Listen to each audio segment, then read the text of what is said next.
সকল ব্যবসায়ীদেরকে নিয়ে বিভিন্ন সময়ে জিন্দাবাদ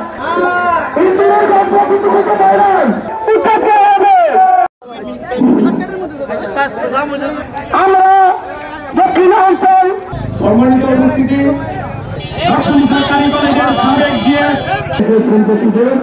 এই সমস্যাটা আমার চরাঞ্চলে মানুষকে মারধর করতো আমরা থাকবো এবং উপস্থিত আছেন নজিবপুর ইউনিয়ন বিএনপির যদি ঐক্যবদ্ধ থাকি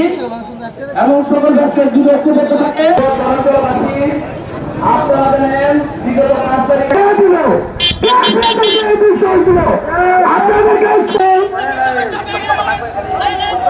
আমাদের কামনা করছি আমাদের এই ব্যবসা